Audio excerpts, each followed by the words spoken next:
forums have been covering many different topics. Today, we will be discussing a very important topic for all of us, that are climate changes. I think it's the right moment to talk about that, to see how cities can manage these challenges connected with climate change. Also, I would like to say that as part of the recruitment that is at the moment taking place, and it was prolonged till the 16th of January 2025 as part of the City Development Program, this topic, it's a horizontal issue, so very important for the cities in planning their activities. And these activities absolutely cannot have a detrimental effect on the environment. But this is also the topic that the TWIS for the Swiss partner was very important. It is very much visible and signaled in the entire thematic scope of the recruitment. So there is an absolute need to discuss that as soon as possible, the challenges standing in front of us connected with climate change. We are very happy to hear what kind of good practices we can use in the development of Polish cities. I wish you and myself fruitful discussions, inspirations, and great ideas. Thank you so much. Thank you very much for this introduction. And now maybe let me give the floor to Cliff Hammer, who is the head of Swiss Contribution Office, Embassy of Switzerland in Poland. Thank you, Tomasz, and also thank you, Małgosia, for the introduction.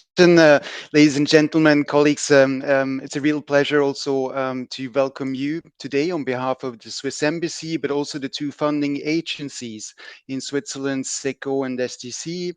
Some of the colleagues are present today, also observing and accompanying us today on this discussion. This first local development forum, which, as you said before, is the first time that it actually takes place now also in the framework of the Swiss-Polish Cooperation Program. Very happy about that. Let me therefore also initially thank the organizers, the Association of Polish Cities, for this initiative. We hope it will be both informative as well as increase the appetite for further exchanges and cooperation between our two countries. Fostering the exchange of knowledge and the establishment of partnership between institutions and experts from Poland and Switzerland is an overarching objective of the Swiss-Polish Cooperation Program. The Local Development Forum is one of the vehicles for which we really look forward to work towards this objective. As you all know, for this first forum, we actually decided to talk about an extremely relevant topic, climate change, which is already impacting the life of Poles and Swiss alike.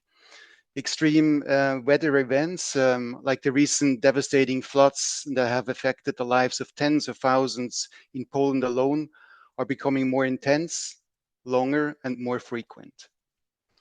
Cities are on the one hand a significant contributor to climate change, accounting for almost 3/4 of the total global emissions.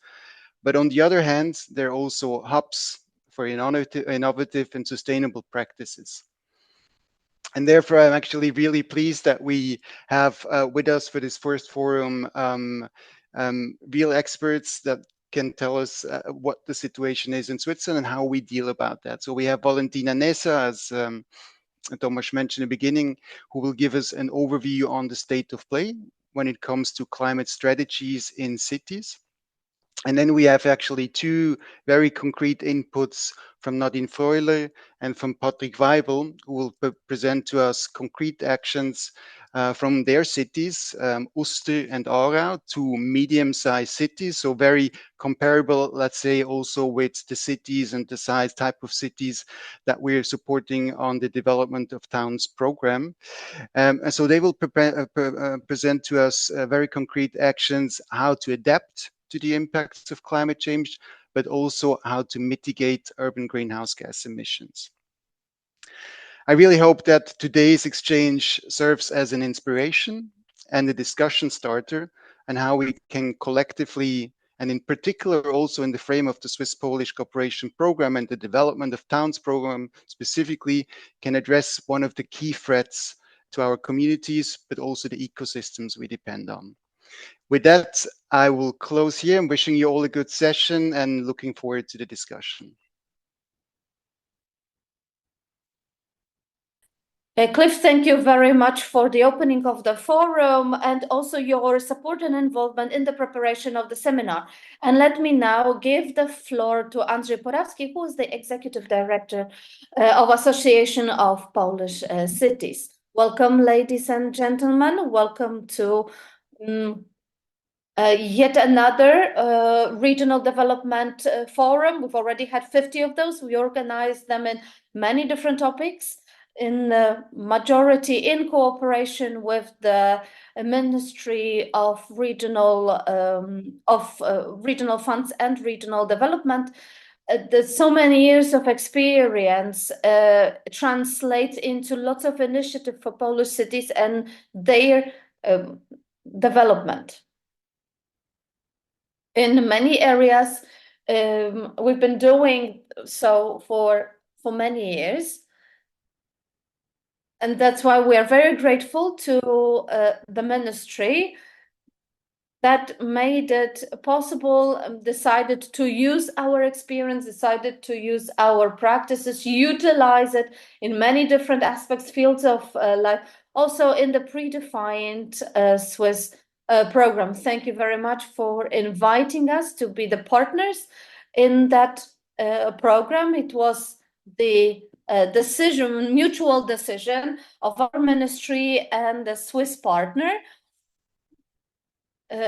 that we are a part of the predefined program for cities development. We hope that the experience of Swiss cities, and we are sure about that because this is not the first time we are cooperating with Switzerland and governmental associations. The experience of Switzerland is very knowledgeable because they are functioning in a little bit different conditions. This country is mountainous, it has a mountainous landscape, so the geographical location also creates certain climate challenges.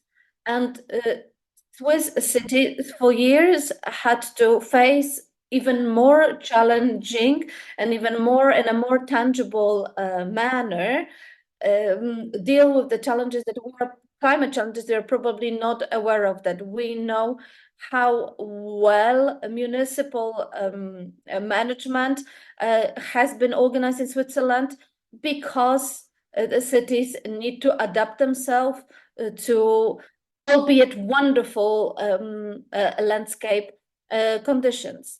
In Poland, we've been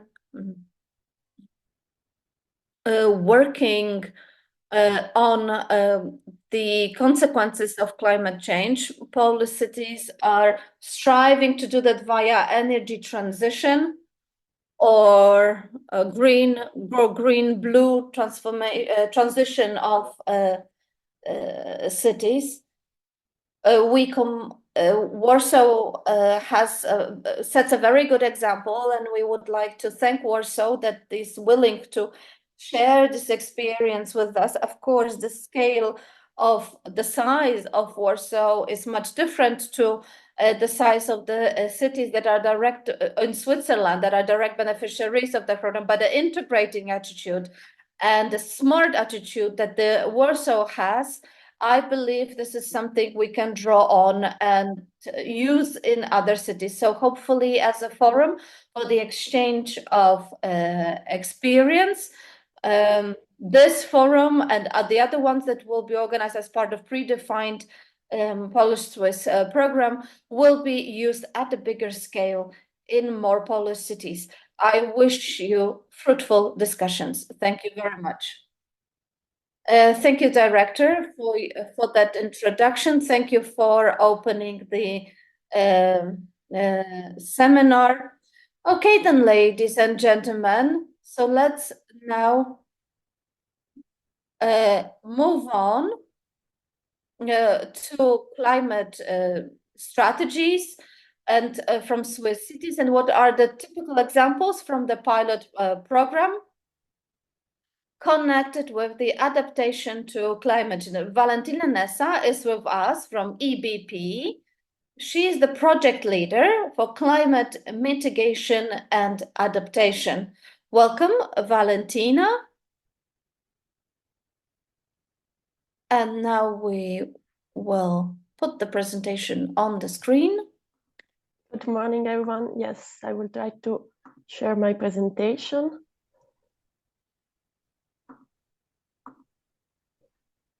Hopefully you can see it. Now it's good. Perfect. So, thank you very much for the invitation.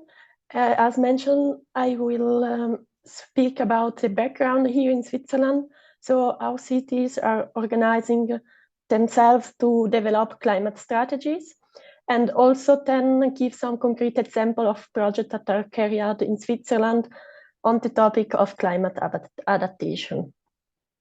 But first of all, so why cities are so important? As already mentioned from Cliff, like cities are both drivers and victims of climate change. From one side, people live in cities, business are carried out in cities, and for this reason, they emit a significant portion of the greenhouse gas emissions. From the other side, mostly cities are sealed. They don't have so many green spaces. Maybe the ventilation is not so good. Mostly densely populated cities are really affected from climate change and from the effect that they produce. So for this reason, since some years now, cities in Switzerland have been increasingly addressing climate change and developing climate strategies. So they set themselves ambitious climate targets and define measures to one side reduce greenhouse gas emissions, but from the other side also adapt to climate change. And how it was already mentioned before, Switzerland is in a special condition because of the landscape, and we are really feeling the effect of climate change much than in other parts of the world. For this reason, there was a kind of mobilization already in the past years. Last year, we developed a study for the Association of Swiss Cities. They asked us to analyze the situation of climate strategies in Switzerland, because cities are moving, cities are developing climate strategies, but there is a lot of variety of approach to reduce greenhouse gas emission and adapt to climate change. Even if the most important challenges are the same, like the type of climate strategies, the type of measures depend a lot of the context. So we developed these studies, we conducted several interviews with different cities, and I will present now some of the main takeaways from these studies that could be interesting for you. The first point is the reason for developing climate strategies. As already mentioned, one point is that Switzerland is in a special location, and we feel the effect of climate change most than in other parts of the world. But there are also other reasons for developing a climate strategy. First of all, in most cities, the climate strategies emerged or were developed because of political will and also public pressure. So an important factor were climate strikes from 2019 to 2020. They give the pressure to the politics to develop climate strategies. From the other side, energy is a topic that was important for Swiss cities since a long time. So this European Energy Award, the Energiestadt label that we have in Switzerland, was introduced since the 1990s. The first cities received the label in 1991. So the topic was already present, and because of the pressure from the public and the political will, then this base was used to develop a more complete climate strategies. And then the last point that I would like to mention is also that some capital cities, so capital cities of cantons, followed the example of cantonal efforts. So if a canton was developing a climate strategy, then capital cities followed the example, took the same target, climate target, and developed some measures as well. Okay, now I come to the supporting factors for developing a climate strategy. So cities have mentioned that good cooperation is really an important factor. So between the different person working in a city, that there should be good cooperation, good communication in order to develop a climate strategy. In order as well to develop a strategy, it is really important to have sufficient human and financial resources. So usually you maybe would like to think financial resources are really important, but on the other side, it was mentioned more time that human resources as well. Small cities usually don't have so many resources, so it is important to locate enough resources to the development of a climate strategies and then also implement the measures. Another important point is to work with all stakeholders from the beginning. So involve them, have changes with them, and feel them, like make them participate to the development of strategies. And also not just the stakeholders in the cities, but also in the population and other associations. And clear, it is also important that there is political will. As mentioned, it is one of the most important point of reason because climate strategies are developed here in Switzerland. And last point, it is important that the responsibilities are clear, people know what to do, and everything is well structured so that the strategies can be developed and then also implemented. On the other side, there are also factors that are maybe slowing down a bit the process or make everything not work so good. The first point is, as I already mentioned, the lack of human and financial resources. Also the lack of prioritization, because it could be that maybe climate is not the first topic in the agenda. There are already many different topics that cities have to deal with.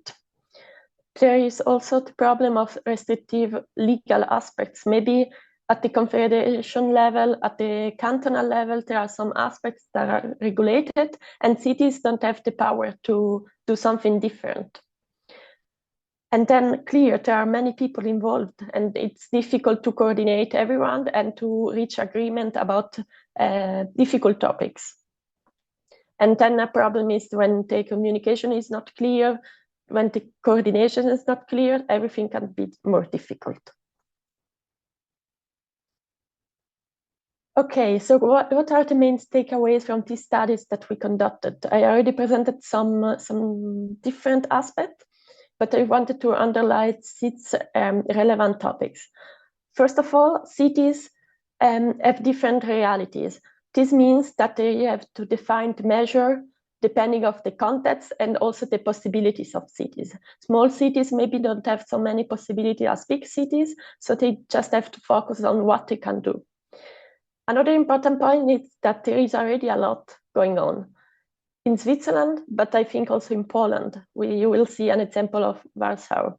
So be inspired, take a look at what the other people are doing, the other cities are doing, and then adapt the measures to their own context and implement them.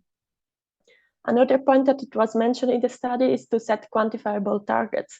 That means to have concrete target that you want to reach and then make course corrections. So after 1, 2, 3 years, look at where you are compared to your target, and if you need, make some corrections. Then communication is really important, and also to have a city's role model. So cities have to show how to address climate change how to deal with it, how to implement measures so that also the public, for example, can then increasing do activities in this direction. And it is really important to speak with all the people, with all the association from the beginning, involve them in the process, and then also during the process have recurring exchanges. And last point is, as I already mentioned a couple of times, secure the necessary resources for develop and implement measures, not just the financial resources, but also the human resources. Make sure to have enough people to work on the topic. Good. Now I will briefly speak about the topics that are usually dealt in a climate strategies, in a city climate strategies here in Switzerland.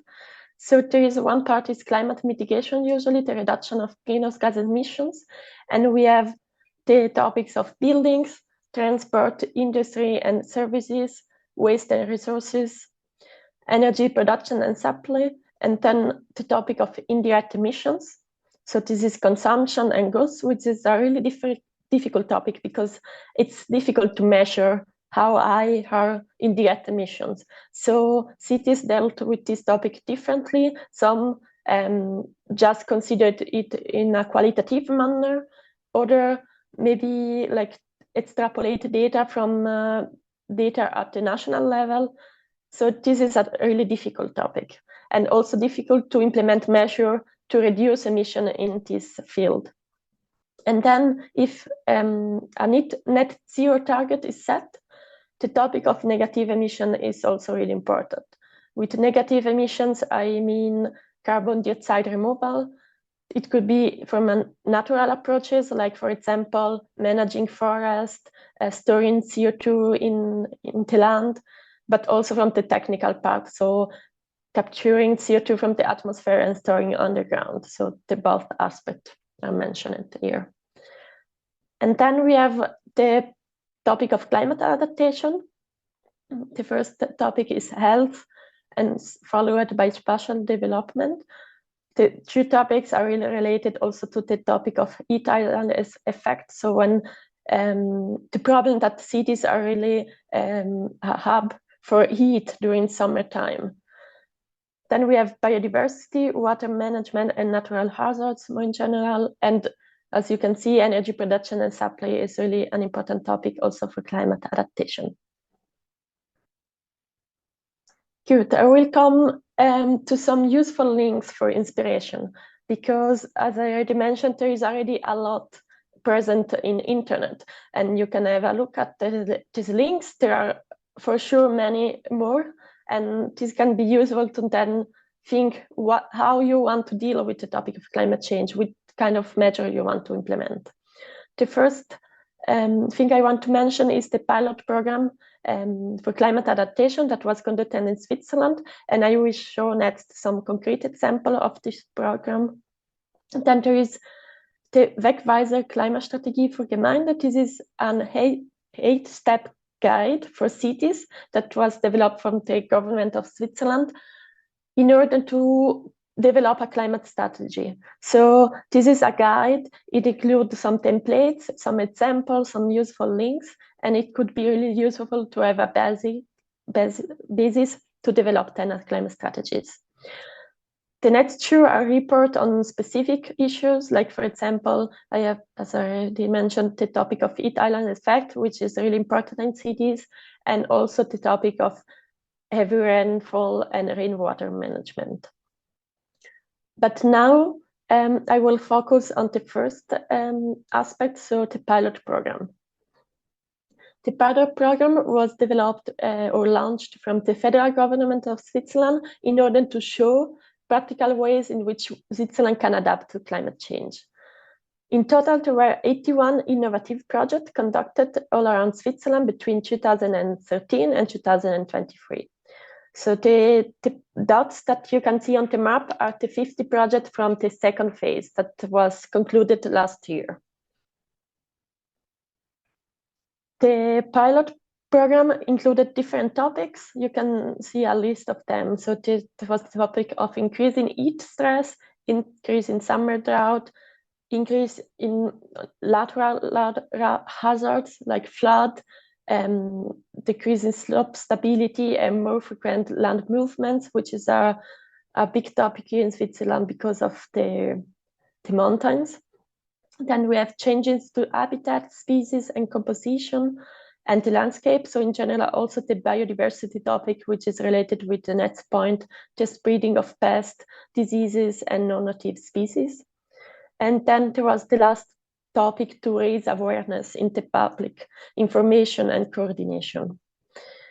I will now illustrate a couple of examples. And all the examples are listed online, and you can find a documentation on what was done in the examples and what are the output. Many examples also developed like a guideline or some recommendation. The documents are mostly in German, but nowadays they can be easily translated. So I think it could be easy for you also to take inspiration from these examples. The first example that I would like to mention is the so-called cool road surfaces. So this means that our cool road surfaces are surfaces which are lighter and reflect a greater portion of the sun's energy, and therefore heat up less than conventional surfaces. In order to see a bit what are the advantages and disadvantages of this type of surfaces, it was conducted a long-term practical test under real conditions. So 18 different surfaces were tested in two streets from Switzerland, one in Sion and the other one in Bern, two cities. And then some measurements were conducted. So the measurements showed that the maximal temperature of the surface could be reduced by up to 6 degrees. And the experience gained with this pilot project allows now planners to select better the surface depending also on the general condition and the area of application. So some experience were gained here. The second topic is climate adapted area development. This pilot project promoted the development of local climate measures in an area of Zurich, which is already exposed to very high levels of heat. But the cities wanted to develop their living and working space for about 6,000 to 7,000 people. So some measures were introduced in order to make the location more climate friendly. There were introduced some optimization of the urban settlement in order to improve ventilation. There were introduced some shading of open spaces, some green roofs, green facades of buildings, and also use of water that can be experienced, like for example, fountains. And the planning team used the findings from this project to derive basic measure for future site transformation. So if you want to transform an area which is exposed to high level of heat in a more climate adapted area. The third point that I want to mention is the climate oasis in municipalities.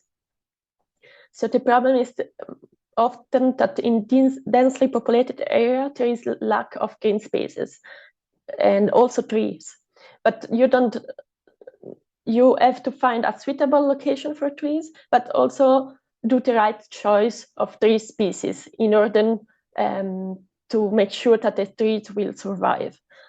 So this pilot project imparted this knowledge to the municipalities of the canton of Aargau and encouraged them to plant trees on streets and squares.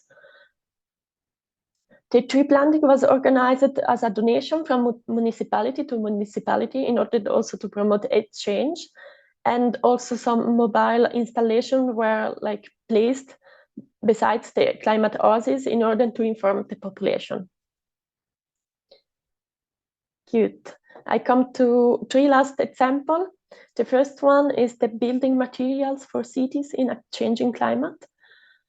So buildings have usually have heat retaining materials, and then you have also sealed surfaces like streets and squares, and all these make cities be affected by the heat island effect. So cities really have a problem with heat during summer times. because of also of the use of conventional materials. So in view of rising summer temperatures and due to climate change, this pilot project wanted to evaluate building materials and material combination with regard to their impact on the heat effect, and also develop some recommendation on this basis. So which material can you maybe use in order to avoid that too much heat is stored in the materials. There is then the project of protect building from flooding. This project wanted to raise awareness among the homeowners and motivate them to take preventive measures to flood risk. And in order to do this, the team developed and produced 3 films about impressive incidents of damage from flood and also lesson learned from the event, like reflection about what we can do best. So they developed the 3 10-minute videos, which were uploaded on YouTube as well, and that want to be preventive measures and also to raise awareness. And now I come to the last example, the flood assessment along the Aare, which is a river in Switzerland. So this project wanted to develop a method for estimating the extent of future flood damage. They developed these methodologies in order to assess, like in the future, how it will be the risk for flood damage and also the extent of the impact. The methodologies that they developed can be also transferred to other regions and can be now a basis for decisions when you have to think about if you want to develop the cities along the river, how best to develop, in which regions, and so on. Okay, this is it. So thank you very much for your attention. If you have any question, we can discuss it later, or you can always contact me. Thank you very much.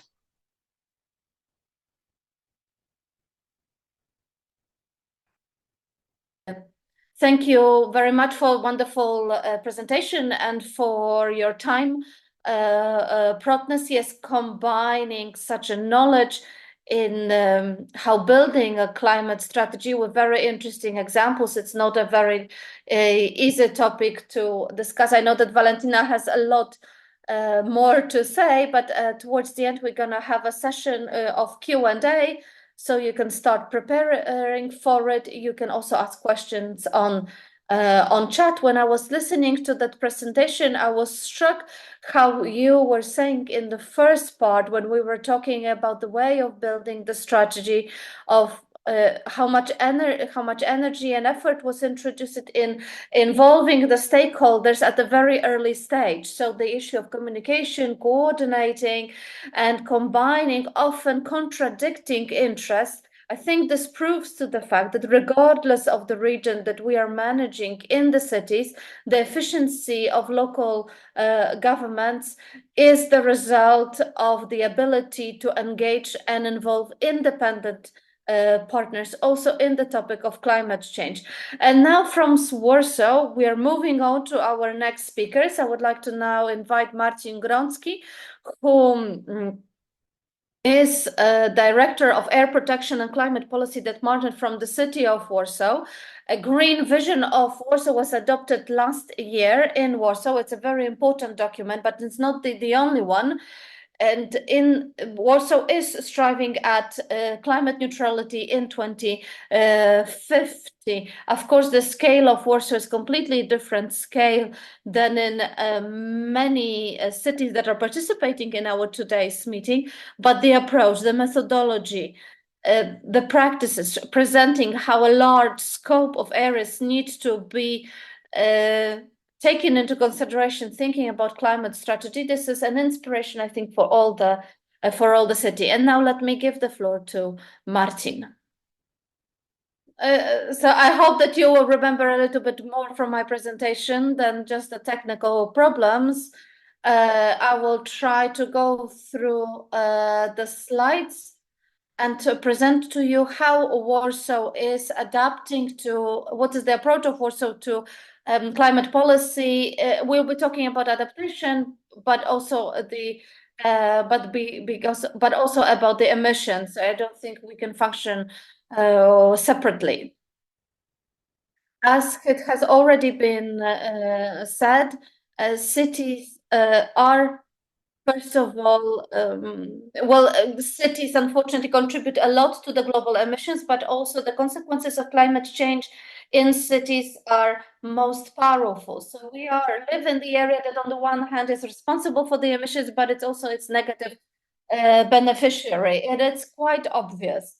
But then on the other hand, Warsaw is an example of one of the cities, not only in Poland, but also in Europe, where the organizational structure, the number of companies, offices, has actually influenced how we implement climate policy provisions. It seems that for cities it is easier because they have easier access to some resources, competencies are distributed, and there are other challenges that we are facing. But perhaps let me start with this timeline, but not going too much into detail. I wanted to say that the climate policy in the city of Warsaw, I think this applies to all the cities. This is not the last year or the last couple of years. It's a long-term adventure. So when it comes to Warsaw, we started in 2016, and here on this timeline you see the most important documents that were adopted in our city till 2024, when we have a list of important strategies and documents, but the approach of the city to the climate issues, how we can support climate change, how to reduce emissions, goes way back in time. And this starts with our joining international initiatives. Many of you know them very well, like joining the Covenant of Mayors. C40 was another one, and being part of those organizations stimulates innovation on our side, adopting framework strategies and documents and taking specific actions.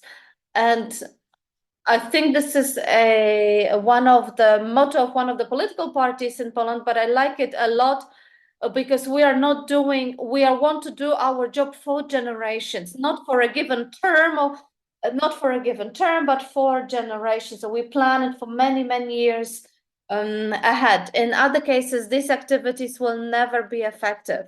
These are very difficult decisions that need to be taken on the level of local government, decisions concerning investments or such controversial issues like the most controversial one. So the area of clean transport, reducing the emissions of to the air pollutions for passenger cars, and the debate in Poland that was talking about the limitations on of freedom, the right to own a car. But these are decisions that need to be made so that we create appropriate living conditions for our residents. But on this slide, I'm showing here you our climate policy. So we are doing the inventory of the sources of greenhouse gases, of traditional furnaces, all the way to the standards that we are creating, that our local investors and strategic documents like the Green Vision of Warsaw Strategy for the climate adaptation that we adopted by 2030, and the mission of the European Commission, 100 climate neutral and smart cities up to 2030.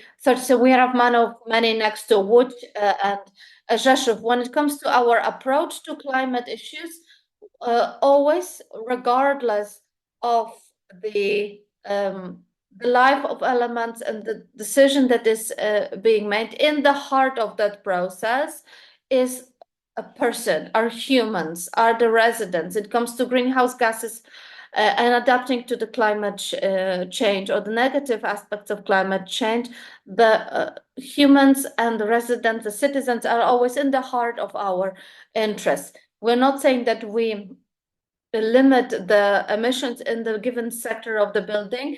No, for us, it means a bigger energy effectiveness and lower bills for the residents of those buildings. But also improving the comfort of their life, like getting rid of the furnace that they need to load with coal every morning or every evening. So we equip such buildings with airborne pumps, and we improve their comfort of life. And we need to approach from that point of view climate policy, Green Deal, climate strategy. I don't think they have good connotations, but when we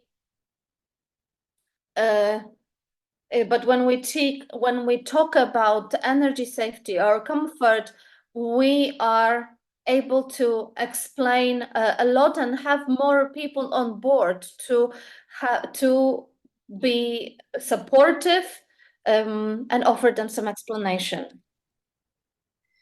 As I've already said, from the point of view of the city, when you want to introduce this kind of policy, there are many challenges. For us, the basic challenge is that cities, whether big or small, it's similar, they function in what we call a silos. So you have a mayor of a city, you have other officials, you have different departments that are responsible for their things, but climate policy like goes horizontally through all of these. So it's responsible for education, environment protection, green areas, buildings, infrastructure, administration. So everything that actually covers how you run a city. So it's really a challenge how to do it, to find friends and not enemies in those different departments, so that they understand that what we think is important from the point of view of climate is not a burden to them, but they also realize how important it is. Sometimes they are not very open to our ideas. So I believe that the basic idea is that we cooperate with stakeholders inside administration, but also outside, which I'm going to discuss in a moment. But we also need to talk about benefits in a way that will persuade others. One of another basic thing to succeed with climate policy is to have teams of passionate people who have this internal drive to change their environment, despite the fact that it's a long process. You need to wait for rewards, and we just need people that are very much engaged. And I'm very proud of the people that I work with, because we are a big city and we have a mayor that is supporting us as well. This makes it easier and possible to implement certain ideas. Our current mayor was a candidate for the president of Poland, and there's a lot of political discussion about him.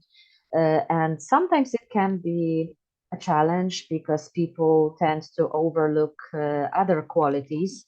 But still, we try to have a team that will be very passionate about what they want to do. It can take many years, and it's important that the people that work on these things, that they do not suffer from burnout. So I've already told you about some general things about what we do and what we are facing. And now I would like to show you a couple of initiatives that are not specific projects, but are a foundation of how we introduce changes in the city. So I'm not going to talk about specific investments. If I wanted to, I would talk about huge collectors. I would talk about wastewater management. I would tell you about what happens to concrete in the city and how we strip this concrete to plant trees. But I will not do that. I want to tell you more generally about the idea that's behind the changes that encompasses different departments in the city.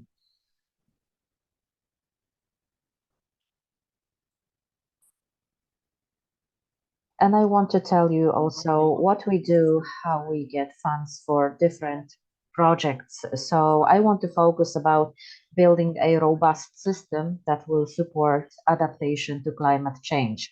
So I would like to tell you about the so-called Green Vision for the city of Warsaw. It's a document that was developed with the Bank for European Restructuring and with the other organizations. And I was involved in this, the creation of this document.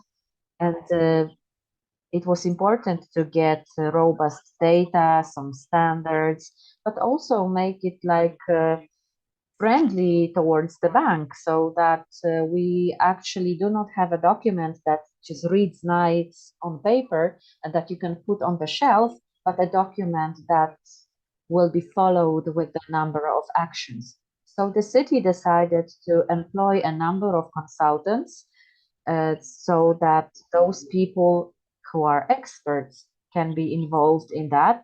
And people working in the city government, they could provide the information, the data. So it was really good idea for us to outsource this to people who are experts, and we could focus on the content that we provided to the document. This document was adopted by the Council of the City of Warsaw in April 2023.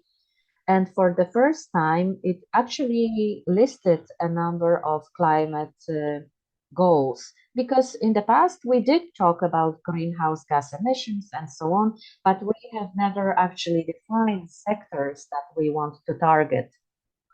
We did not have this divided specifically. And what's important is that this project is based on data. So before this document, we never had a document that would collect, that would refer to so much data that we already collect about the city, and it was never analyzed in such details before. It concerns transportation, buildings, green areas. So never before had we analyzed this in a such comprehensive way from the point of view of climate. And I think that in other big cities, you will be able to do it and cooperate with this European bank.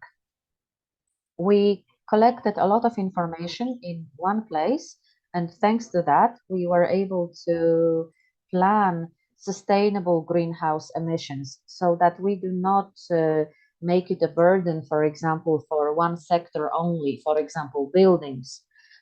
So we wanted to approach this topic in such a way so that we had many stakeholders involved. It may look complicated, but it's not so complex. And we can see where we managed to reduce greenhouse emissions. This green line is, the bottom line shows something that we managed to move towards and how we need to reduce emissions. And as most of you probably expect, it's about buildings. And what I mean by buildings is how much they consume, how much energy they consume, but not only that. I will not tell you about all of the actions that we planned for Green Vision of Warsaw, but I will tell you that it encompasses the whole city and some specific regions like Zakole. Most of these are urban areas. On the one hand, we had energy infrastructure, we have buildings, zoning, transportation, waste, and social capital development. What's important is that apart from planning activities and implementing different measures in the upcoming years, this project allowed us to track emissions, greenhouse gas emissions. And we've been doing that since 2018 in a very detailed way. And we have a methodology developed for cities about how we want to do that. And I think it's quite interesting because compared to 2018, when you look at 2020, the reduction was quite significant. However, when we looked at 2022, it shows that it went up a little bit again. We know why. In 2022, this was a very special time because in Warsaw, we had several thousand people, users more because of the war in Ukraine. Warsaw became like human aid hub. We accepted a lot of people, immigrants, so that is why these numbers went up.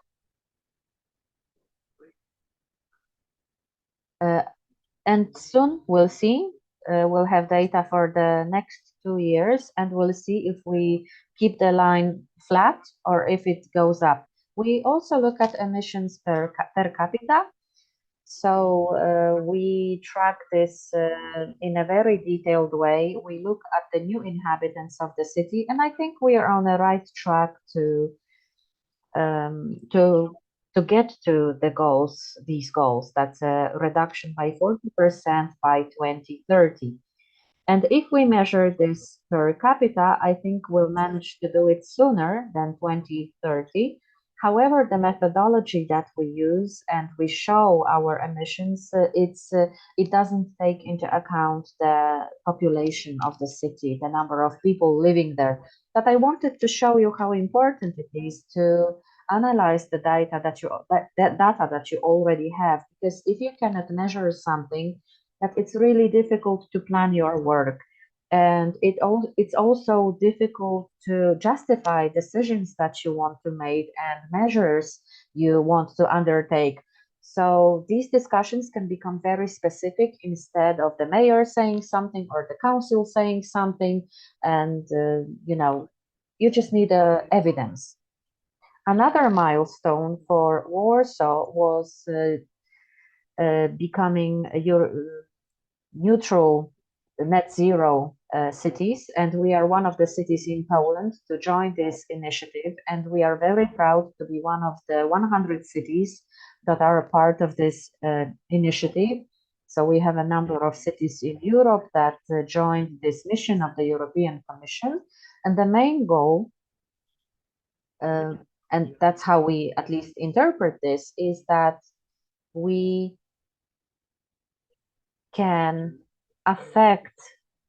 we can listen effectively to local governments so that we can prepare better law for the future. The goal of the mission, the assumption is that you have a host, which is the European Commission, and the European Commission will take into account some conclusions coming from the cities.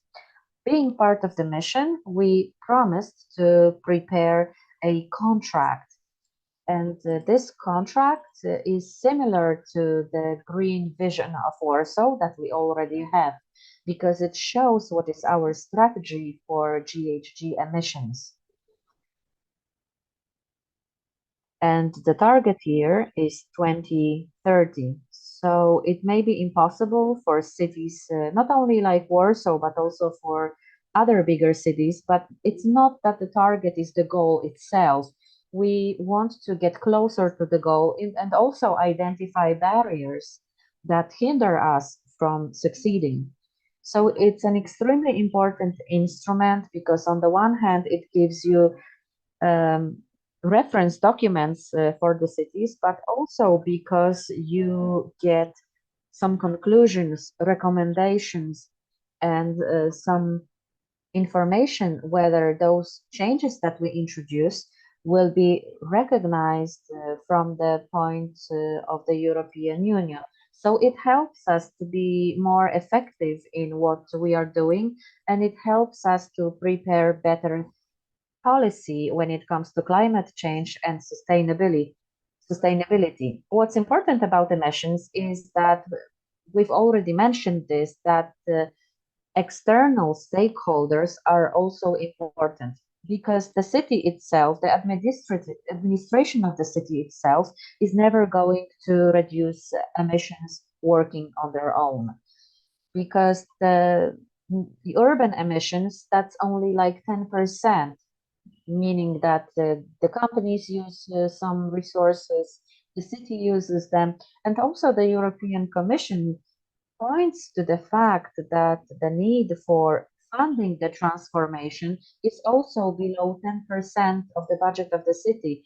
And the rest of the money is from external sources, so from the European Union or from the city inhabitants themselves, meaning that there are some investments done by people to their buildings, for example. So we have regions, we have the city, and we have state administration, and they all need to cooperate.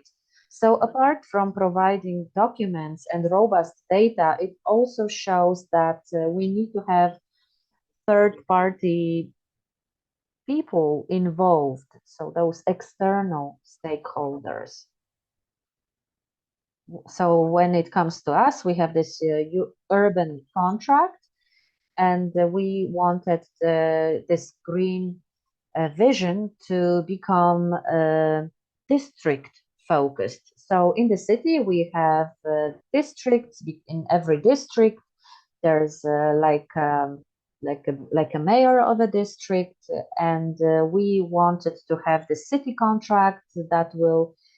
We've already decided to have emission by minimum 80% of greenhouse gases by 2030. And we want to go from the bottom up. So what is it that it gives us? On the one hand, we managed to learn something about stakeholders. For the first time, we prepared stock taking of emissions, and we know how GHG gases are emitted in not only in the city itself, but also in different districts. For example, there are districts where transport generates a lot of GHG, and most of the emissions come from buildings. And that's very important because if there's an internal consultant, somebody that will help us, it's an important piece of information, because if we know these details, we can allocate our resources more effectively. So we look at the projects from the point of view of the city, but also we go down from the point of view of districts. Of course, in Poland, you can have cities that are as big as one district of Warsaw.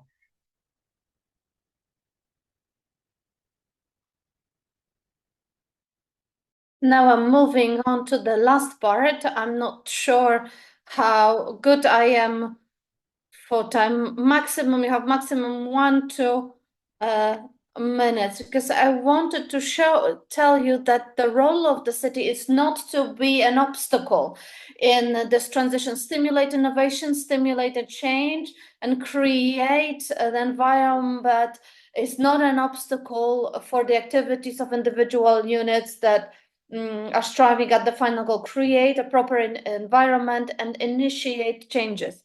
And in our case, at the end of presentation, I have a list of specific things, for instance, like the thermal modernization of buildings. We have a couple of thousands of buildings in the city that belong to the city, and we are not able to finance all the thermal modernization of those buildings, but we created a team of energy advisors who can help in creating energy audits, and you can go to the National Fund, to the National Recovery Plan, to other financial instruments to ask for help. So we help the owners, the management units, for those districts to prepare the documents, to prepare the analysis, to prepare the change, and then they can do the changes. And we have a partnership for climate. So it's a group where we have embassies, universities, private companies, and every year they send to us a report. And this is the basis for our communication. This is the space where they can get involved in the issues we do in the city as part of ecological voluntary work, and into financing as well. And they together inspire like Allegro, like big medical companies, really important players on the market. We created a climate change adaptation guidebook that is a help for our citizens, for residents, for housing cooperatives, for entrepreneurs, that they can expect some changes in the area they live. And we would like to share this knowledge, stimulate the adaptation to climate change, not only from the level of the city council, but also from the level of the residents. We have a green fund from our green board fund. So a big business can come to them and say, I have 200,000 zlotys for my CSR projects. Let's do something with it, something different than education that so far. Let's remove the concrete from tree brickbats. Let's plant some trees. Let's maintain some green areas, and created a green fund for doing so. And finally, and I think this is the last specific project that I wanted to discuss with you, we created a Warsaw standard for green building. This is what we wanted to have this standard to be fulfilled by buildings to be able to get a construction permit. It is required for the buildings that are being designed and are being built in the future: schools, theaters, libraries, patient clinics. All the buildings that are part of the city will have to fulfill that green building standard, be able to obtain standard conformity certificates. So we create a framework in which our investors need to apply to. We create those standards to set the trends. This is one of the buildings that was built as part of that standard. It's the library in Warsaw. They are winning all the architectural awards for environmental solutions, its functionalities, its design. So we expect that it will not be a requirement for both private inventors and city investors. That would be all from me. Sorry if I extended the time, but we lost a little bit of it at the beginning with my technical issues. But if you have many questions, please get in touch, and we'll be very happy to share this experience with us, to share the standard with us, and our experience from international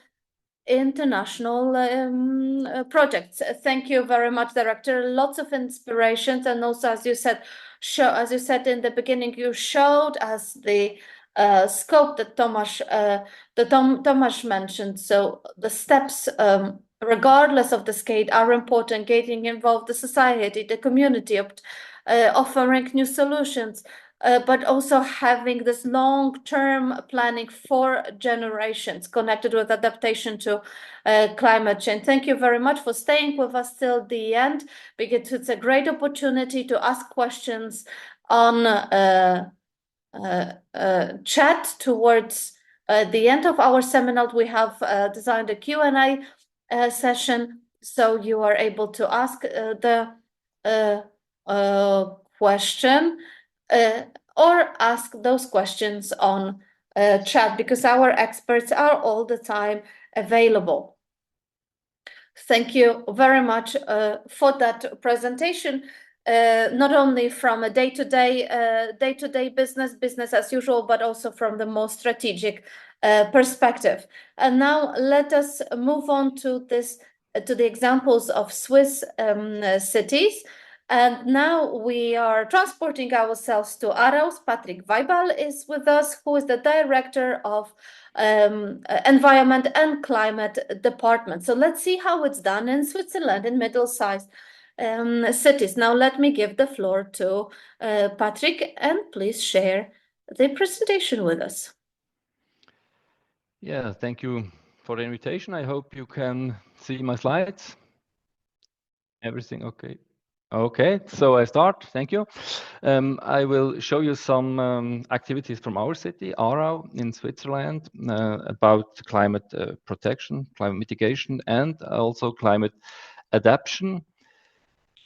First, I want to give you an idea of our city. We are the capital of the canton Aargau in the north of Switzerland. And we have about 22,000 inhabitants on an area of 12 square kilometers. They're living in about 10,000 apartments. And the interesting thing in our city is that we have 1.5 times more employees than inhabitants. So there are 33,000 employees and about 2,400 companies in our city. So you can imagine that a lot of people come to Aarau every day and have to leave in the evening. And that means the traffic is a topic that we have to handle with, also in terms of the climate issue. So let me show our strategies we elaborated in the last years. We have two different strategies, one for climate change, climate protection, and one for the climate adaptation. The climate protection dates from the year 2020, and in this strategy we have the goal to become a net zero city by 2050. That's also the goal of Switzerland for the whole country. And that's why politicians already discuss just at the moment to be earlier than the whole country. So we discuss about being net zero by 2045, but these are still discussions that are ongoing. For the municipality, where we have an own goal to be 10 years earlier net zero, so by 2040. So we try to be front runner in this case to show how you can handle with your buildings and with the mobility. And that's why we want to be net zero 10 years earlier than the whole city. And we work with yearly packages of measures. And after this introduction, I will show you some concrete measures that we are taking at the moment. The second strategy is the climate adaptation strategy from 2022. There we have the goal to unseal lots of areas of public space in our city. And to plant trees, and I will come back to this as well. The measures are in development at the moment and not yet realized.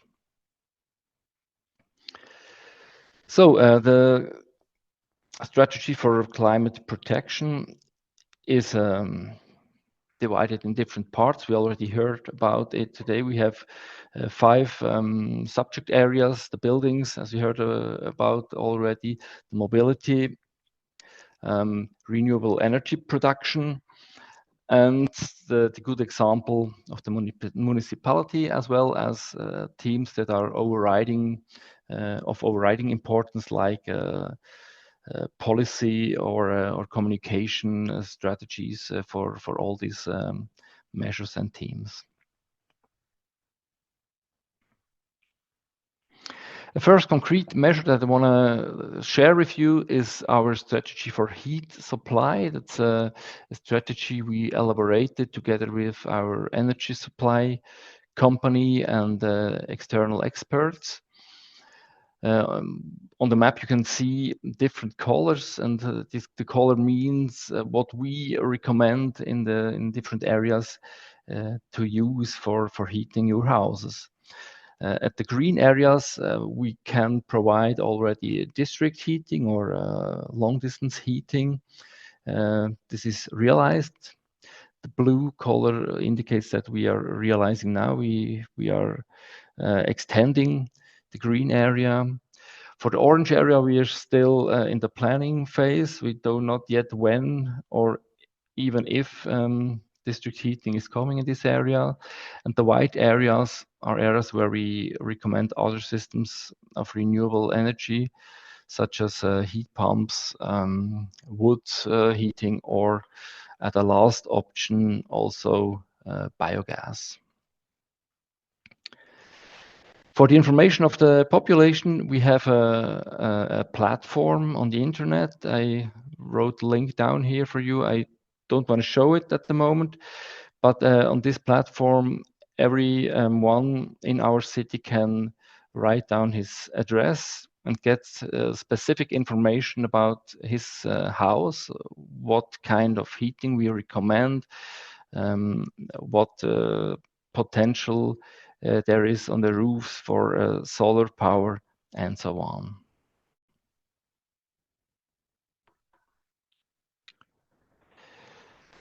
Another measure for climate protection issues is our energy subsidized program. We established it long before the strategy itself, but it was integrated in it. So since 2018,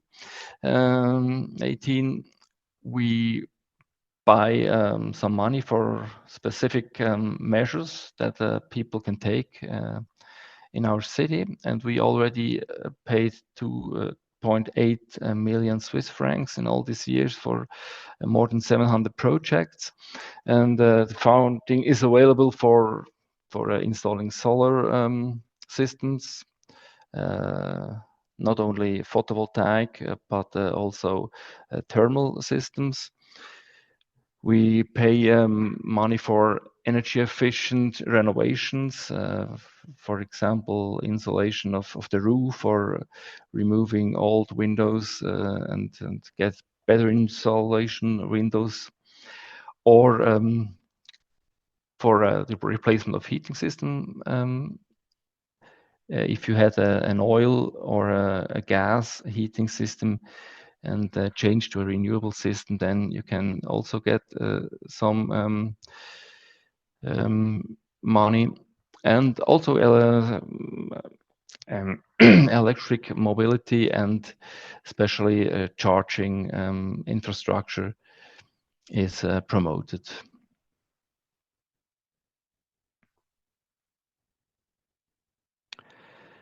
Another measure is a so-called testing of an alternative traffic system at the Bahnhofstrasse. Bahnhofstrasse means the street that comes along with the train station.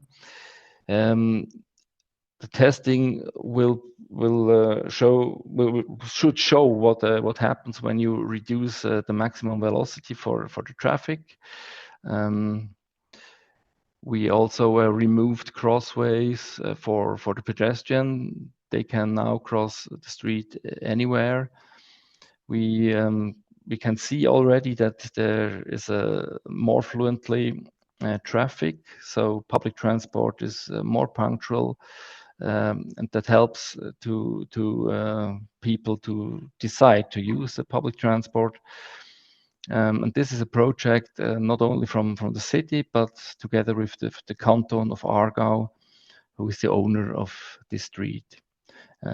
Because the street is a very prominent in our city, between the station and the old city and where the shoppings are. This is an important project. And next year should be decided what happens in the future. If this testing mode will be permanent, or if we go back to the old mode, what I do not hope.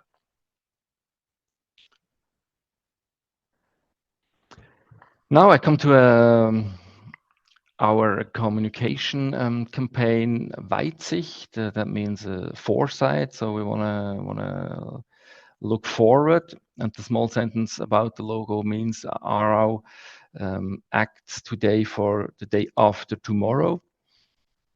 And with this communication campaign, we will bundle all communications about ecology, climate, mobility, biodiversity, and so on. And the goal is to raise the awareness of people and increase the participation also of the population in the measures of climate change.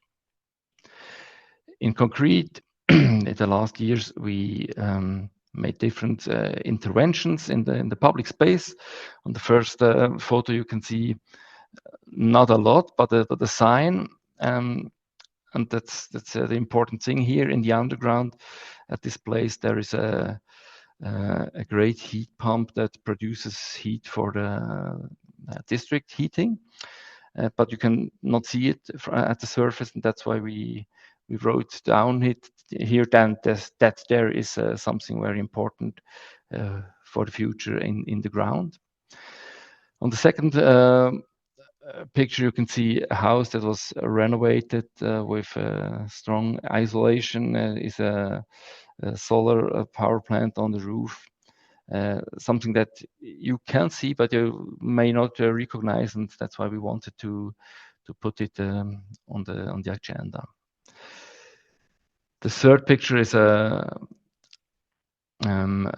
bicycle parking station right by the train station, and we enlarged it and wanted to bring people on the bicycle so that they come with the bicycle to the station and can go further, or they arrive and take a bike to go to their company in Aarau. And the last three pictures are from an intervention that we made last summer.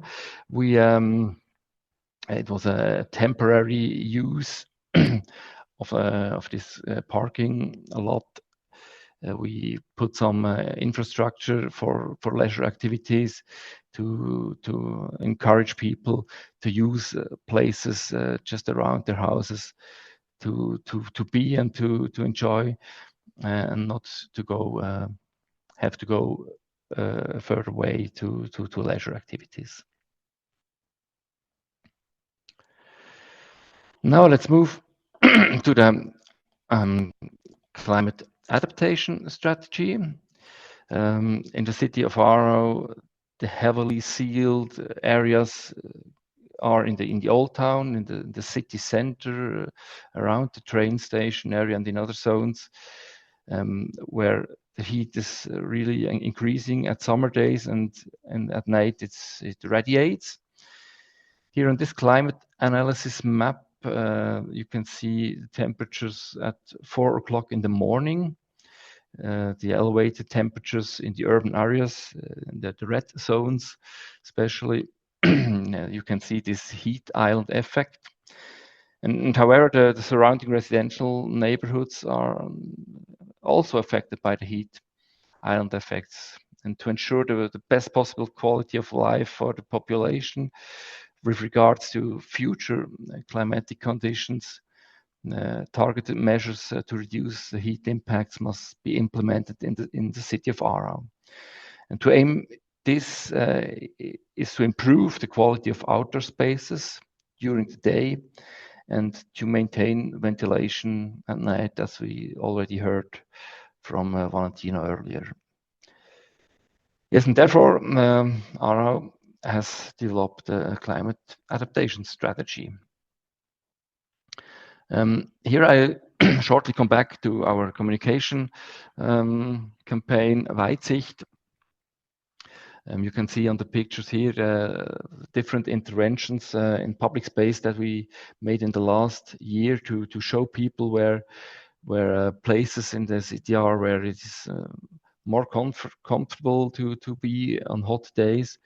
On the second picture, you see, for example, a small path with different materials where you could walk over barefoot to just feel what the temperature of different materials are.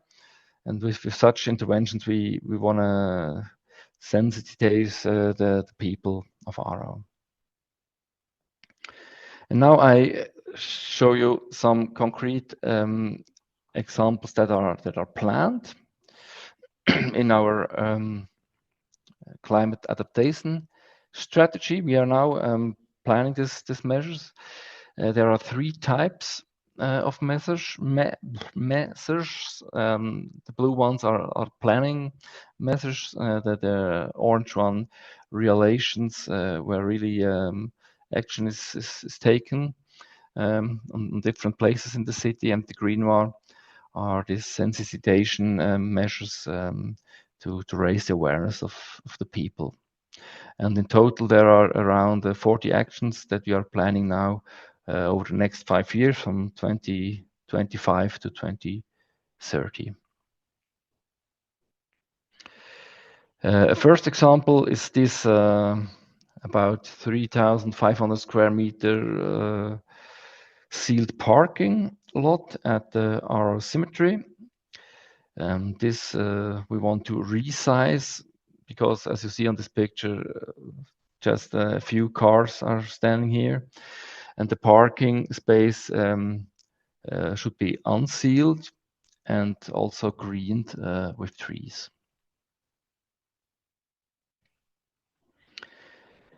In some neighborhood streets, they are also currently heavily affected by heat and therefore should be redesigned to adapt to the climate. In particular, in streets like this one, we plan rows of trees for more shadow.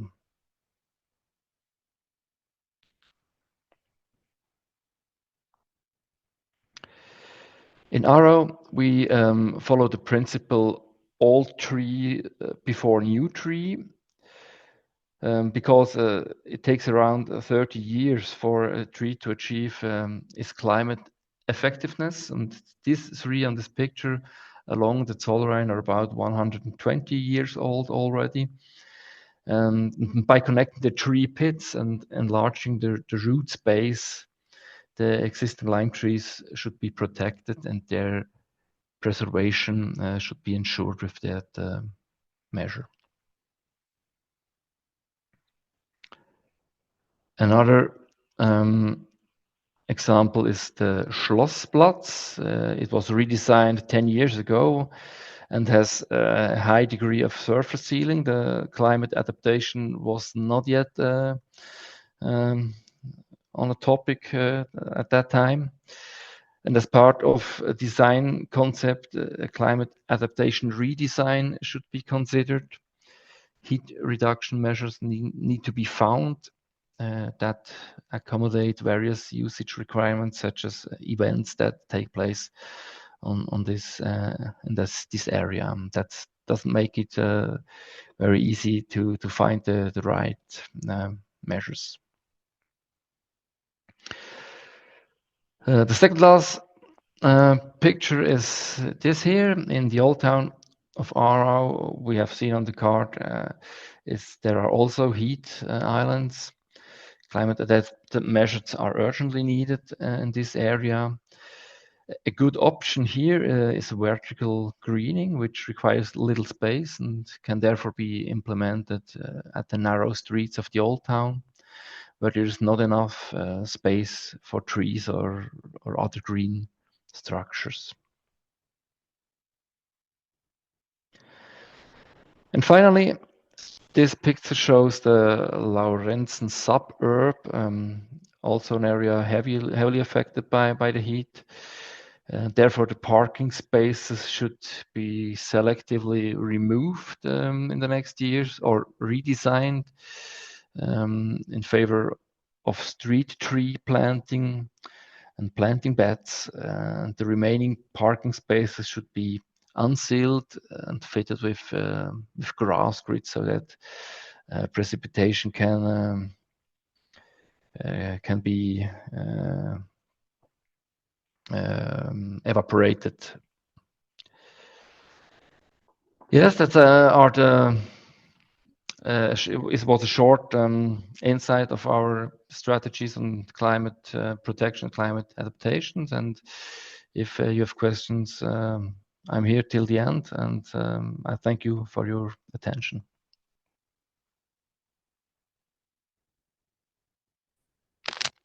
Thank you very much, Patrick. I know that your experience is very rich. You divided this into protection of environment and adapting to climate changes, but I know we could have given you more time, and if we did, you would use it all.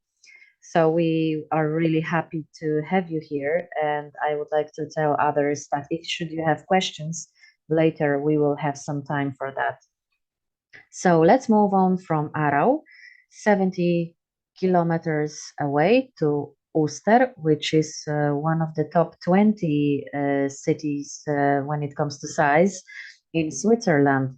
And our next speaker is Nadine Frauler, who's head of development department, sustainable development department in Uster city. And the cities can be very different, which shows us that there are so many things that we can do. And she will tell us about what they do in Uster. Thank you very much. I will Dziękuję share my bardzo. screen. Udostępnię.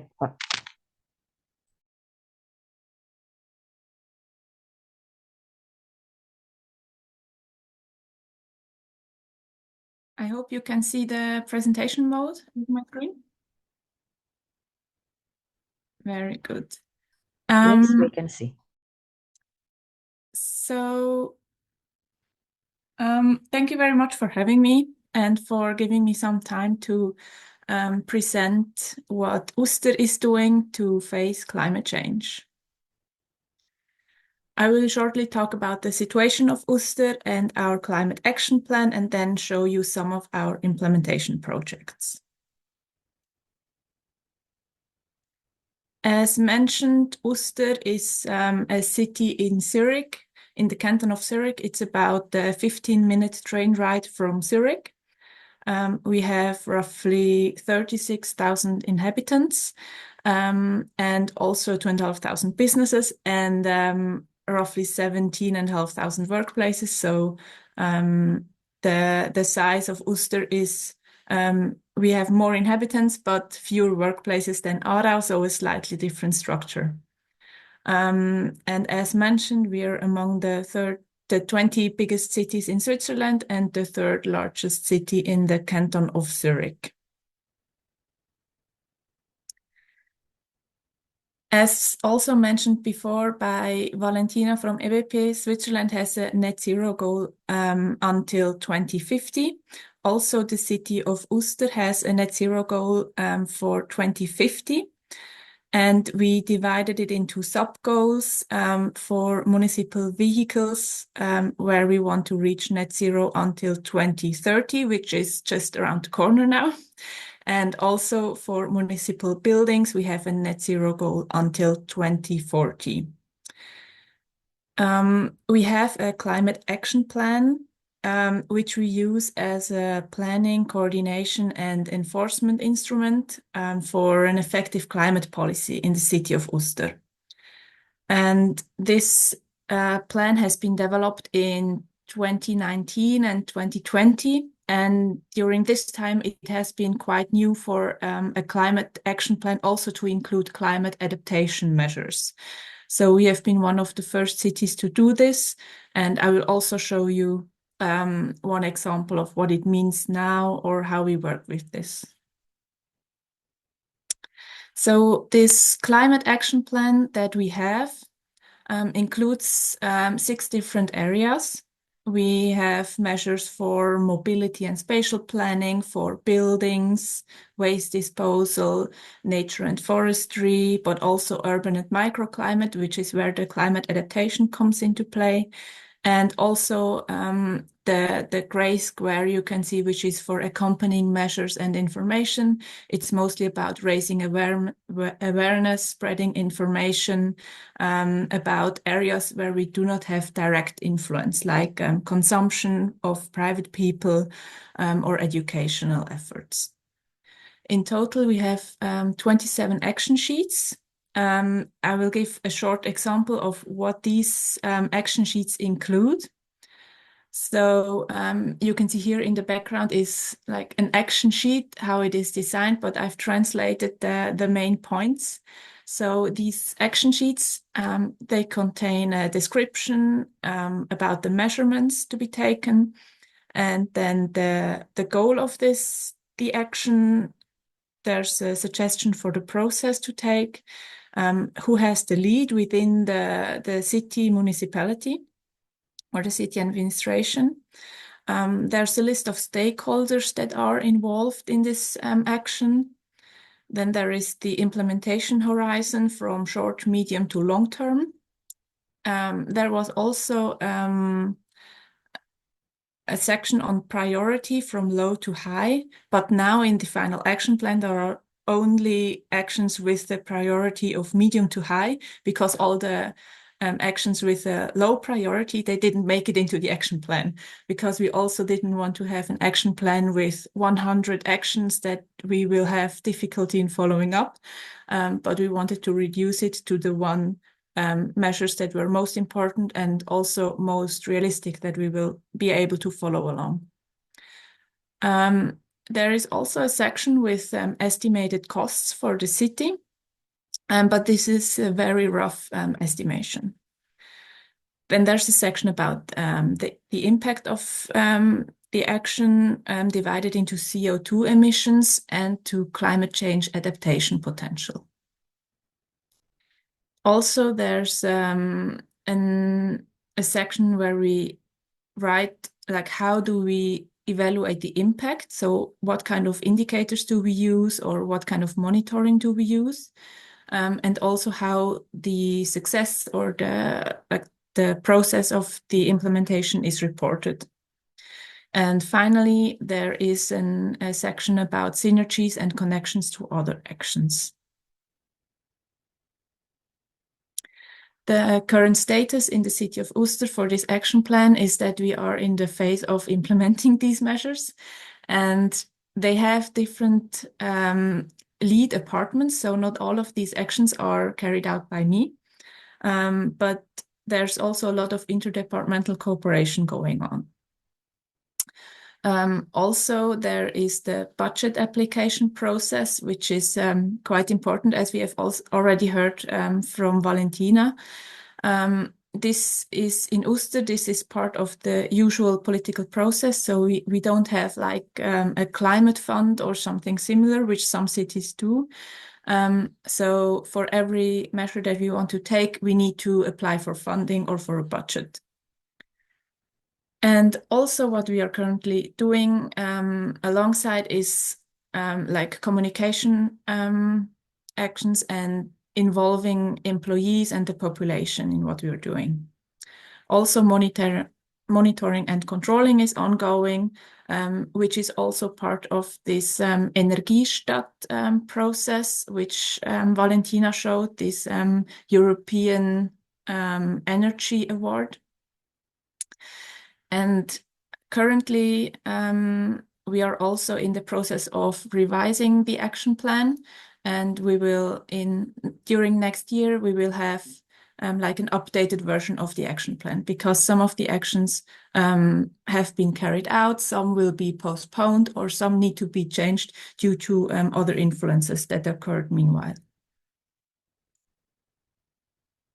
I'll give you now some examples of the implementation projects.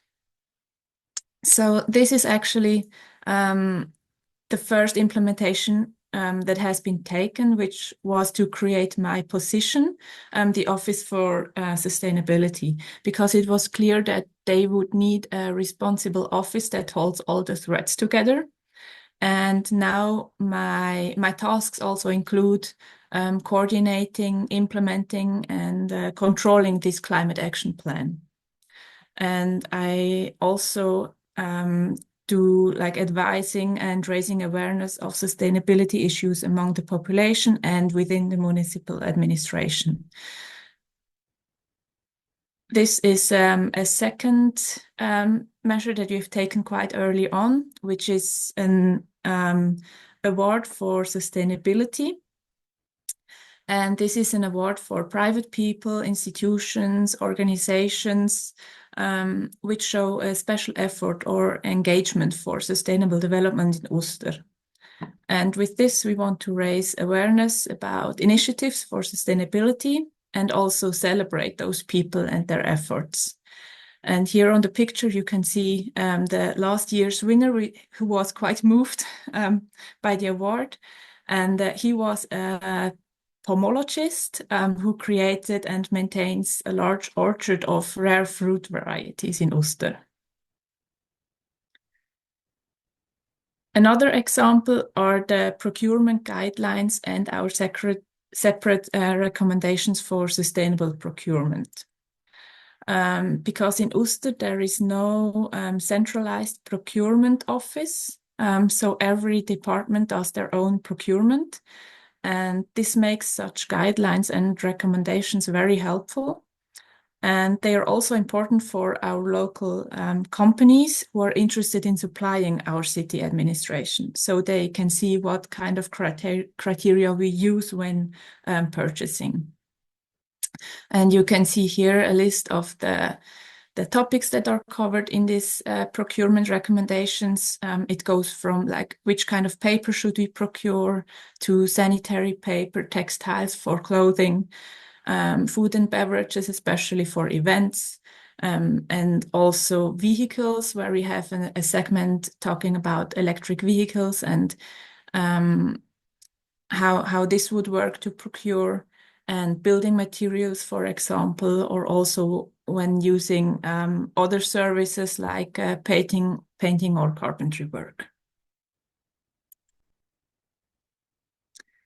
We also started an event series for different target groups. They are used to raise awareness and increase participation and personal actions. We do change the key topics. So we've already had sustainable nutrition and mobility and housing and energy. Some of these events are very successful, others are less so. And we keep gaining experience and learning from this experience. And we have had the case where we had to cancel events due to lack of registrations, but we try to keep up our spirits and learn from mistakes. And we used to say that never a failure, always a lesson. So that's good to keep in mind. And this is an example what we do for climate adaptation. So there is, from the Canton of Zurich, there is a heat reduction and in road projects guidelines. And we use them to, or whenever they have a road project in Uster, they use these guidelines, which has developed elements for the design and also materialization of roads, which have heat-reducing effects, and also give ideas of how to promote biodiversity and have a positive impact on the acoustics in the road space, which is also quite important topic, because also in Uster there's a lot of traffic, a lot of car traffic, and acoustics and protection from like too loud noises is very important.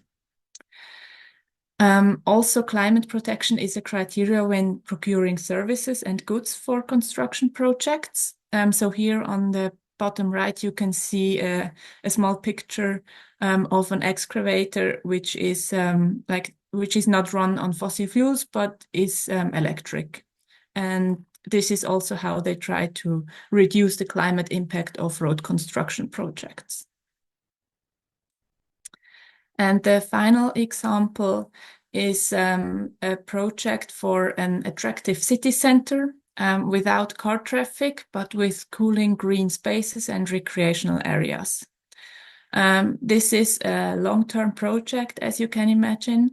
There are quite some political controversies about it and discussions, and they have also used stakeholder process and participation processes with the businesses and local residents, because of course not everyone is happy when cars will no longer be able to park in front of their shop. There's a lot of like I said, like discussions and participation processes going on so that we find a solution that fits best for everyone.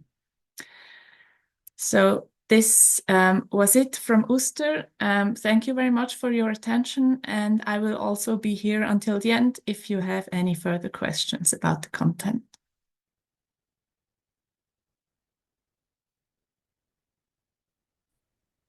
Thank you very much. Thank you for interesting examples and showing us what you do. So we also encourage you and others to ask questions, because we've already heard a number of examples from Swiss cities. We know what Warsaw is doing, and I think we can summarize. And there's a question on the chat, which is the following. Can you tell us about inhabitants of the city? Are they willing to participate in Uster and Aarau? Or do you have problems to engage them? So tell us about inhabitants of those cities. I can go first. Maybe Patrick has also something to say from Aarau. So in Uster we have, like, it depends. There is a very active group of people who are like engaging a lot. We also have a sustainability group, which we started in the beginning of the year, with people from the municipal administration, but also private people and companies and other organizations, where we do try to bring these people together and to work together with them in small projects, and also use them as ambassadors, also to spread the word in their own communities. But also with the events, it really depends. I think at the moment there are so many things going on that it's quite difficult to gain enough traction or to find enough people to be willing to participate in events even, which does not mean that they don't want to be involved in the topic. They just don't have time usually. But yeah, it very depends. There is a group of very active people, but of course there's like also a large proportion of people who are just bystanders and don't really participate. Yeah, I think the situation is much similar in Aarau. It's comparable to the situation in Uster. We have also different private initiatives that we try to propose and to look that the effect is good, but there are always a lot of people we don't reach, so they are not interested or not yet interested in the topic of climate change, or do even not believe on climate change, and that's very difficult to reach them. We don't have a way so far, and if anyone has a good idea how to come to these people also, then I'm really happy to hear about it.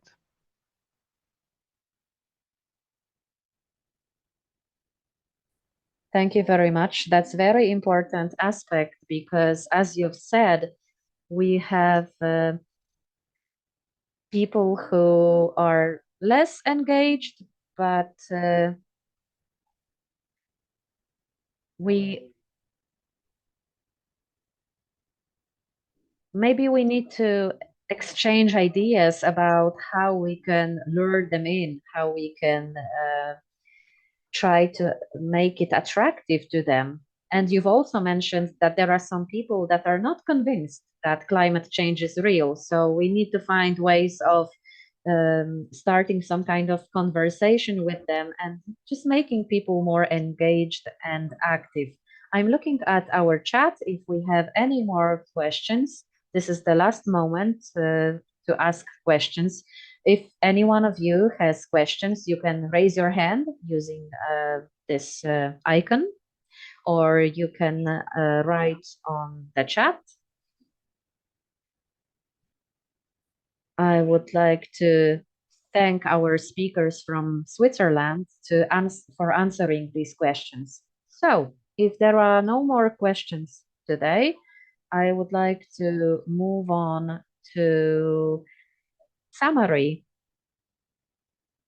of our meeting. We had some interesting questions to the representative of the city of Warsaw, and he answered by writing the answer on the chat.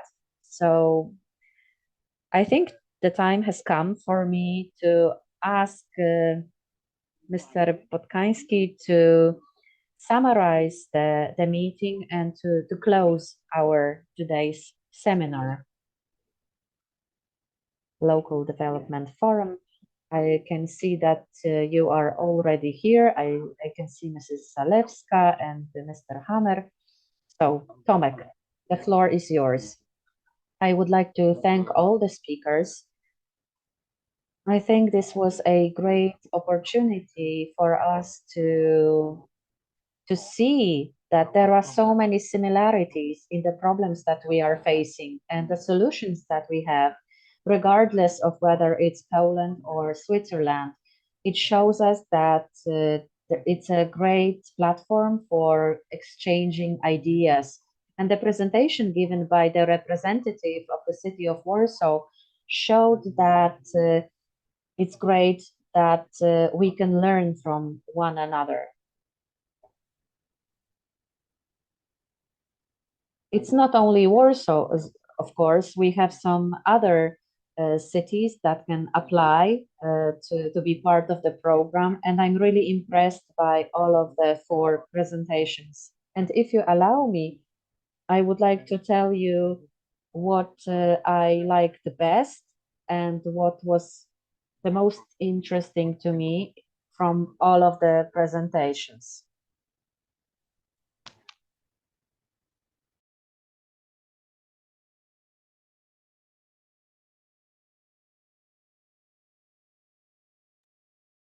I noticed, Nadine, that you are cooperating with the Swiss Association of Cities, that the political will is quite an important factor that commences this process in Swiss cities, and the pressure on the side from the community is then sees the response of the politicians. You also underline the importance of the local partners and the inhabitants. It seems obvious, but I think it needs to be stressed. You also said that each city has its own reality, and that's why we need to share the experience between the city. And exactly this is what our program is about. You also mentioned the pilot projects, and then the upcoming presentations from Switzerland and also Poland. We see those similarities between those presentations. Then the presentation from Warsaw, from the Department of Air Production and Climate Policy. Yet again, those elements that resound that in this presentation. So climate policy is a document in Warsaw, so it takes into account the emission mitigation, the reduction of emission, but also the climate protections. In Aarau, we have 2 separate policies, but they are very similar to the ones we have in Warsaw. Mr. Gronsky also said the climate policy in in Warsaw also goes through it's a cross section of all the management silos.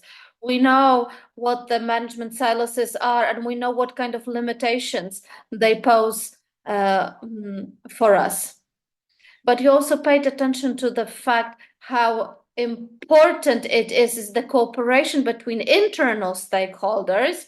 So we need to cooperate in between the silos, how we need to motivate them with the language of benefits in comparison to the external stakeholders. You mentioned the language of the benefit, of the profit. So we are not focusing on the concepts, but you were given specific ideas, specific measures, specific benefits that the inhabitants will have. The effective management of climate risk is the data management. Warsaw is measuring the emissions since 2018. Warsaw is a huge city in comparison to other cities in Poland and Switzerland. So the scale of challenges is much higher, but Warsaw has been developing its system going down to the level of district. Districts are like little tiny towns within the big city of Warsaw. We were talking also about city climate contract.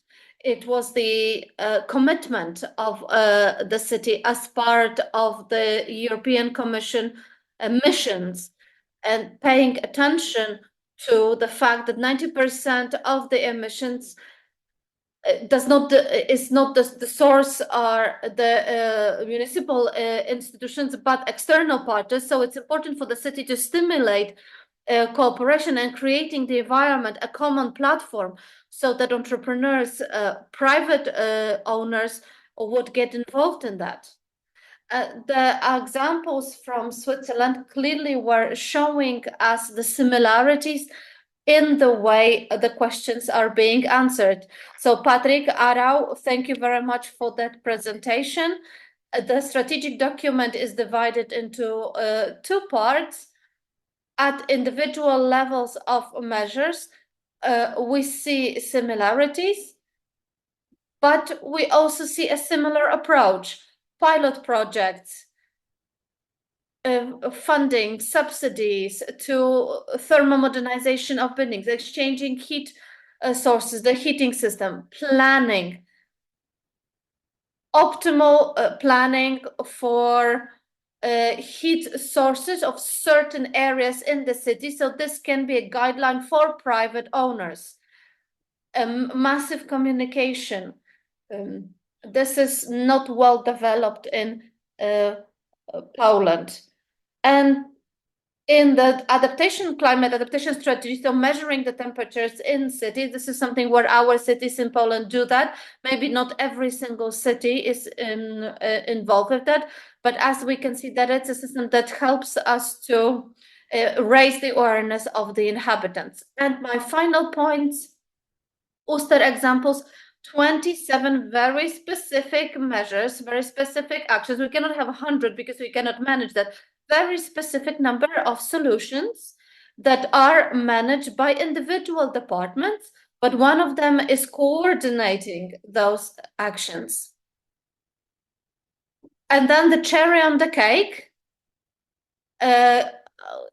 guidelines for sustainable public procurement. We have such guidelines for sustainable public procurement in Poland, how to choose the certain criteria that during the audit it is not being questioned.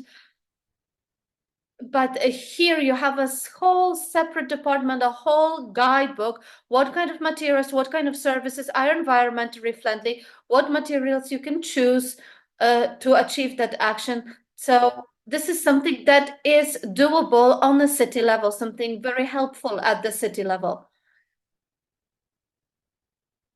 And from the survey that the ministry, we and our Association of Polish Cities 3 months ago, we conducted the survey. Over 50 cities committed by saying that they will be presenting measures, activities, and projects from that area. So there's a really big interest of the cities in Poland. So the examples from Switzerland are very much adequate.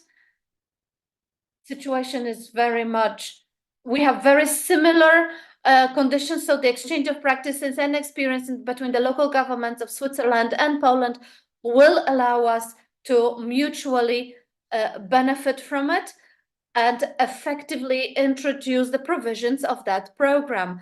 Thank you very much to all the participants and the presenters. Director, thank you very much for this summary of our seminar. I would like to tell you that the recording from our seminar will be available on the website of the Association of Polish Cities in the tab Local Development Forum and on the Polish-Swiss program for city development on that website. And I would also like to ask you to complete the survey, very short evaluation survey. You have the link to it on the chat, and it would be great if you could do that. Thank you very much to the interpreters and the technical support from the Association of Polish Cities, so that we could continue our seminar without any obstacles. Thank you very much to all the participants, and I invite you to upcoming editions of our forum, where we will try to connect the expertise with the practical solutions, where you can find solutions and inspirations to development of cities. Thank you very much. Thank you. Goodbye. Thank you. Thank you.